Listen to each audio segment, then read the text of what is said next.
Nagsisimula ang pelikula habang dalawang modernong mukhang itim na lalaki na nakasuot ng mamahaling panloob ay ibinebenta sa isang auction. Sila ay nakatali sa leeg at tila ang lugar ay isang pamilihan ng mga alipin. Pagkatapos nito, bumabalik ang pelikula sa isang flashback kung saan nagsimula ang lahat. Umiikot ang kwento sa dalawang magkapatid sa ama na matagal nang hindi nagkakausap, sina Regis at Joel Gross Desir. Mula sila sa West Indies at namumuhay ng ganap na magkaibang buhay. Si Joel ay isang monoracial na itim na lalaki na bagong labas ng kulungan matapos maparusahan sa pagnanakaw ng pataka ng isang matandang babae. Sa kasalukuyan, nakatira siya kasama ang kanyang ina at ang kanyang 9 na taong gulang na anak na babae. Palagi siyang walang trabaho at isinisisi niya ang rasismo sa lahat ng kanyang problema, lalo na sa kanyang kawalan ng trabaho. Gayunpaman, hindi naman talaga siya seryosong naghahanap ng trabaho. Sa kabilang banda, si Regis ay isang biracial na lalaki. Siya ay kasal sa isang puting babae at may 9 na taong gulang na anak na babae. Nakatira siya sa isang mayamang bayan at maayos na nakapaloob sa mataas na antas ng lipunan. Si Regis ay nagtatrabaho sa lokal na munisipyo bilang assistant ng alkalde. Isang araw, nakatanggap si Regis ng tawag mula sa kanyang tiyuhin na nagsasabing malapit nang mamatay ang kanilang ama at huling kahilingan ng matanda na makita ang lahat ng kanyang mga anak. Gayunpaman, walang pakialam si Regis sa kanyang pab-aya at walang silbing ama. Dahil wala naman ito sa kanyang buhay noong siya ay bata pa. Pagkatapos nito, naghapunan siya kasama ang kanyang pamilya, ngunit binyantaan siya ng kanyang baliw na asawa na makikipagtalik siya sa ibang lalaki kung hindi niya bibisitahin ang kanyang ama kahit isang beses man lang. Masyado siyang mabilis tumalon sa ganoong klaseng banta. Dahil wala ng pagpipilian, napilitan siyang pumayag. Kinabukasan, sumakay ng eroplano si Regis patungo sa kanyang bayan kung saan naroon ang kanyang ama. Sa paliparan, nasalubong niya si Joel, na dumating din upang makita ang kanilang ama. Ang magkapatid, na mahigit 1 dekada nang walang komunikasyon, ay isinantabi ang kanilang mga pagkakaiba at sabay na umupa ng taxi. Sa loob ng taxi papunta sa bahay ng kanilang ama. Nagkumustahan sila, ikinwento ni Regis ang kanyang matagumpay na buhay, habang si Joel naman ay nagsinungaling upang itago ang kanyang mga kabiguan dahil sa hiya. Pagdating sa bahay ng kanilang ama, ipinakilala sila sa kanilang tiyahin at sa ilang mga kapatid sa ama. Lumalabas na ang kanilang ama ay naglakbay sa buong mundo at nagkaroon ng relasyon sa napakaraming babae. Ito ang paliwanag kung bakit magkaiba ang kulay ng balat nina Joel at Regis. Nagliwanag ang mga mata ng matanda nang makita ang kanyang 2 anak na lalaki sa harap niya. Bago siya mamatay, sinabi niya kina Regis at Joel na magmamana sila ng isang malaking kayamanan. Natuwa ang magkapatid at sabik na naghihintay na marinig kung ano ang kayamanan. Ngunit sa kanilang pagkabigo, ang natanggap lamang nila bilang pamana ay ang dokumento ng pagpapalaya ng kanilang mga ninuno. Ang dokumentong ito ay ibinigay noon sa ilang mga alipin ng kanilang mga amo bilang gantimpala sa pambihirang gawain o sakripisyo. Lumalabas na ang mga ninuno ni Regis at Joel ay pinalaya na matagal na bago pa tuluyang ipagbawal ang pagkaalipin sa West Indies. Gayunpaman, hindi nila pinahalagahan ang simbolikong halaga ng papel at nilate lamang nila ang pamana. Mapanghamak nilang pinunit ang dokumento sa harap ng hindi pagsang-ayon ng kapatid ng kanilang yumaong ama. Gaya ng inaasahan, nagalit ng husto ang matandang babae, kaya nagpasya siyang turuan ng leksyon ang mga pasaway. Gumamit siya ng isang voodoo spell at ipinadala sila pabalik sa ika-17 siglo, kung saan laganap pa rin ang pagkaalipin. Sa susunod na eksena, nang magising sina Regis at Joel, natagpuan nila ang kanilang mga sarili na nakasuot lamang ng kanilang designer na panloob. Nasa isang bukas na parang sila habang nagtataka kung ano ang nangyari. May ilang natatakot na mga itim na tao ang tumakbo lampas sa kanila. Maya-maya pa, dumating ang 2 manghuhuli ng alipin at dinakip ang magkapatid na Gross Desir. Dinala sila sa isang pamilihan ng alipin at ibinente kay Monsieur Jourdain, isang may-ari ng lupa. Ipinagkatiwala ni Jourdain si Joel sa mga bukirin, kung saan siya ay magtatrabaho sa ilalim ng pamamahala ni Henry, isang malupit at labis na rasistang tagapangasiwa, samantalang si Regis ay ipinadala sa kusina ng mansyon. Hindi nagtagal, natuklasan ng magkapatid na sila ay aktwal na naglakbay sa panahon patungong taong 1780. Noong umiiral pa ang pagkaalipin, kinabukasan, pinilit ang mga alipin na makinig sa isang pari na nagbabasa ng isang peking Biblia tungkol sa kung paano dapat sumunod ang mga itim sa mga puti. Ngunit dahil ang magkapatid na Gross Desir lamang ang marunong bumasa bukod sa mga puti, tumanggi silang sang-ayunan ang nilalaman nito. Nagulat pa ang pari nang basahin mismo ni Regis ang isang linya mula sa aklat. Kalaunan sa araw na iyon, Dumating si Joel ng huli sa bukid at siya ay hinampes ni Henry. Sawang-sawa na sa kalupitan at ugali ni Henry, tinangka ni Joel na tumakas mula sa bukid, ngunit nauwi sa pagbagsak ng kanyang ulo sa isang poste at nawalan siya ng malay. Dahil sa kanyang ginawa, siya ay pinarusahan at hinigupit sa harap ng lahat. Ng gabing iyon, tinawag si Regis sa opisina ni Monsieur Jourdain, kung saan kinilala ang kanyang kakayahang bumasa. Pinuri siya ni Jourdain bilang isang matalinong alipin at binigyan ng pribilehiyong pamahalaan ang ibang mga alipin kasama si Henry. Samantala, ginagamot naman ang mga sugat ni Joel ng isang babaeng alipin na nagngangalang Rosalie. 5 minuto pa lamang silang magkakilala, ngunit nagsimula na agad magkagusto si Joel sa kanya. Sa isang pagkakataon, sinubukan niya itong halikan ngunit siya ay tinanggihan. Ibinunyag ni Rosalie na siya ay umiibig sa kapwa alipin na nagngangalang Isidore. Lubos itong ikinadismaya ni Joel. Kinabukasan, ginampanan ni Regis ang kanyang bagong tungkulin at nagsimulang mag-utos at mamuno sa ibang mga alipin. Nagulat si Joel nang makita ang kanyang kapatid na kumikilos na parang mga puti at pinunan niya ito dahil sa pagiging makasarili. Ngunit walang pakialam si Regis at nagpatuloy siyang maging tapat sa kanyang mga bagong amo at inuulat ang lahat ng kanyang ginagawa kay Monsieur Jourdain. Sa kalaunan, nalaman ng buong sambahayan ng mga puti ang kakayahan ni Regis na bumasa at nagsimula silang mangutya sa kanya. Nagbiro pa sila kung marunong ba siyang tumugtog ng piano.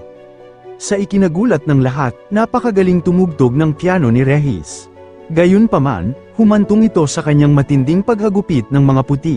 Sa wakas, nagsawa na si Regis at nais nang makaalis. Kinaumagahan, tumakas ang magkapatid mula sa plantasyon sa pamamagitan ng palihim na pagsakay sa karawahe ng isang Hudyo na nagngangalang Isaac. Pagdating sa kanyang bahay, nilapitan sila ni Isaac at inamin na alam niya ang kanilang presensya mula pa sa simula. Nakiusap ang magkapatid para sa awa, ngunit sa kanilang gulat, binigyan sila ni Isaac ng mainit na pagtanggap at pag-aalaga, dahil ang mga Hudyo rin ay biktima ng diskriminasyon. Dumating ang mga tauhan ni Sir Jourdain sa bahay ni Isaac upang hanapin ang magkapatid. Ngunit bago sila mahuli, nagpaalam sina Regis at Joel kay Isaac at tumakas sa likurang pinto. Tumungo sila sa dalampasigan, kung saan nakakita sila ng isang inabandonang bangka at naglayag sa dagat. Sa kabalintunaan, nasalubong nila ang isang barkong ginagamit sa pagdadala ng mga alipin sa mga auction at sila ay nahuli at ikinulong. Sa huli, ang magkapatid na Grossdasher ay muling napunta sa parehong pamilihan ng alipin, kung saan sila ay binili ng mga tauhan ni Jourdain. Sa kabutihang palad, habang pabalik sa plantasyon, sila ay iniligtas ng isang tribong Aprikano na tinatawag ang kanilang sarili na mga Maroon. Dito, ibinunyag na ang mga miyembro ng tribo ay pawang dating mga alipin na tumakas mula sa kanilang mga amo. Malugod na tinanggap ang magkapatid sa tribo at nagsimula silang umawit kasama ang pinuno ng tribo, ngunit si Regis, nakasal sa isang puting babae, ay tumangging umawit nang magsimulang magsalita ang mga Maroon tungkol sa pagpatay sa mga puti. Ito ay nagpagalit sa tribo at agad nilang hinarap ang magkapatid. Sa kabutihang palad, nagawang takasan ni Regis at Joel ang tribo at nakarating sa ligtas na lugar. Kinabukasan, napunta sila sa isang hindi pamilyar na lugar kung saan nakita nila ang kanilang tiyahin na siyang nagsumpa sa kanila. Mabilis na napagtanto ng magkapatid na siya ang may kagagawan kung bakit sila napabalik sa nakaraan. Nakiusap sila sa kanya na alisin ang sumpa at sinabi nilang gagawin nila ang anumang hilingin niya. Sa una, tumanggi ang matanda, ngunit dahil sa patuloy na pagsusumamo ng magkapatid, binigyan niya sila ng isang pahiwatig. Sinabi niya na ang tanging paraan upang makabalik sila sa kasalukuyan ay ang muling makabalik sa plantasyon at pag-isahin ang kanilang mga ninuno na sina Isidore at Rosalie. Sinabi rin niya na kailangan nilang itama ang pagkakamali, nang hindi nagbibigay ng karagdagang paliwanag. Malinaw na tumutukoy ito sa tangkang paghalik ni Joel sa kanyang lolo sa tuhod sa tuhod.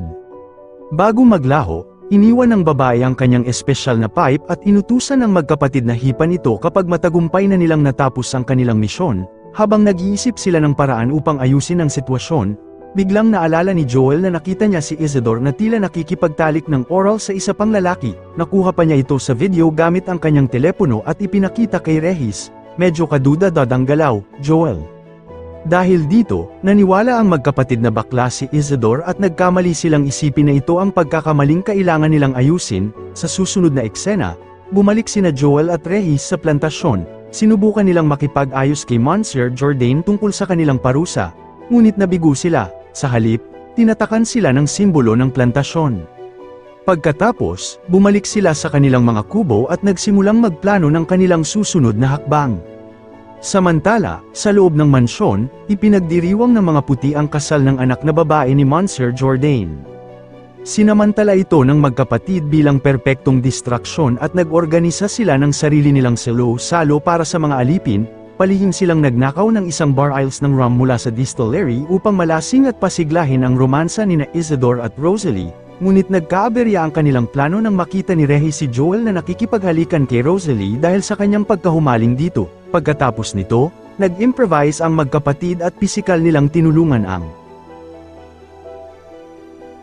Matapos gawin ito, naniwala silang natupad na ang kanilang misyon. Sa paniniwalang maaari na silang umuwi anumang oras, nagpa siya ang magkapatid na maghayganti sa mga puti. Pumasok sila sa mansyon na armado at pinahiya ang lahat. Hinalikan ni Joel ang anak na babae ni Monsieur Jourdain, habang si Regis naman ay nanira ng mga kasangkapan at sinampal pa ang isang puting lalaki. Biglang sumugod si Henry sa silid na may dalang baril at tinutukan ang magkapatid. Gayunpaman, walang takot na ipinakita sina Regis at Joel at sinubukan nilang gamitin ang pipe. Sa kasamaang palad, nang hipa nila ito, walang nangyari. Lumalabas na ang mahiwagang pipe na ibinigay ng matanda ay napalitan ng isang ordinaryong pipe. Dahil sa kanilang mga ginawa, ikinulong sila sa isang hawla at hinatulan ng kamatayan kinabukasan. Nang gabing yun, naging emosyonal ang magkapatid at nagsimulang pagnilayan ang kanilang mga desisyon sa buhay. Ikinwento ni Regis ang tungkol sa kanyang nabigong kasal, habang inamin ni Joel na siya ay wala ng pera at walang trabaho. Makalipas ang ilang oras, habang patuloy silang nag-uusap, dumating si Henry at dinala sila sa bukid kung saan sila dapat bitiin. Ngunit bago ang pagbitay, tumakbo palayo sa gubat ang anak ni Monsieur Jourdain na si Victor, dahil hindi niya kayang panuorin ang mangyayari. Hinabol siya ni Rosalie at natuklasan niyang nahulog ito sa kalapit na ilog. Nagpanik ang buong pamilya at tumakbo patungo sa lugar. Sinamantala ni Isidore ang kaguluhan at iniligtas ang magkapatid. Pinatumba si Henry sa proseso, inutusan niya silang tumakbo para sa kanilang buhay, at agad silang sumunod. Habang tumatakas ang magkapatid, nakita nila si Victor na tinatangay ng agos. Walang pag-aalinlangan, tumalon sila sa mapanganib na ilog, ngunit ikinagulat ni Regis na hindi marunong lumangoy si Joel. Lalong naging mahirap ang sitwasyon. Ngunit sa paanuman ay nagawa niyang iligtas ang kanyang kapatid at si Victor. Dahil sa pasasalamat sa pagliligtas sa buhay ng kanyang anak, pinalaya sila ni Monsieur Jourdain. Muli ring ibinigay sa kanila ang parehong dokumento ng pagpapalaya na dating iniwan ng kanilang ama. Ngunit sa halip na tanggapin ng kalayaan at gantimpala, hiniling nila kay Monsieur Jourdain na palayain sina Isidore at Rosalie at ibigay sa kanila ang dokumento. Nagtaka si Monsieur Jourdain sa kahilingan. Ngunit pumayag pa rin siya. Sa paraang ito, napalaya ng magkapatid sina Isidore at Rosalie, ngunit hindi pa rin nila alam kung saan hahanapin ang mahiwagang pipe na magbabalik sa kanila sa makabagong panahon. Sa paglipas ng mga araw, unti-unti nilang tinanggap na maaaring hindi na sila makabalik sa kanilang panahon. Isang araw, nagpaalam sina Isidore at Rosalie at iniwan ng plantasyon dala ang mga papeles. Habang pinapanood silang papalayo, lumapit si Henry at inutusan ang magkapatid na bumalik sa trabaho. Pagkatapos ay inilabas niya ang kanyang pipe at nagsimulang manigarilyo. Nang subukan niyang hamakin ang magkapatid sa pamamagitan ng pagbuga ng usok sa kanilang mukha, bigla silang naglaho. Nalabis na ikinagulat ni Henry, ipinapahiwatig nito na si Henry ang siyang nagnakaw ng pipe mula sa kanila. Sa susunod na eksena, bumalik ang magkapatid sa kasalukuyan, kung saan nakita nila ang kanilang tiyahin sa tabi nila. Nang makita nilang hawak niya ang orihinal na dokumento, nakahinga ng maluwag sina Regis at Joel. Lumipas ang ilang buwan, nakahanap si Joel ng regular na trabaho sa isang construction site, kung saan patuloy pa rin siyang nagrereklamo tungkol sa minimum na sahod at isinisisi ito sa pagiging itim niya. Samantala, bumalik si Regis sa kanyang trabaho sa munisipyo. Isang araw, habang paalis na siya sa opisina, binati niya ang alkalde na nagbiro ng isang rasistang biro. Si Regis, na hindi na ang dating siya, ay nagpas siyang tumindig laban sa alkalde bago tuluyang umalis. Pagkatapos, ipinakita ang eksena kung saan nag-uusap sina Regis at ang kanyang asawa, kasama sina Joel at ang kanyang ina, sa sala ni Regis. Napagkasunduan nilang ang kanilang pinagdaanang pakikipagsapalaran ay lalong naglapit sa kanila bilang isang pamilya, ngunit isang pagtatalo sa pagitan ng kanilang mga anak na babae ang humantong sa muling pagkakapunit ng dokumento ng pagpapalaya. Nagtatapos ang pelikula habang nagmamadaling tumatakbo ang magkapatid patungo sa kanilang mga anak na babae sa matinding pagkataranta.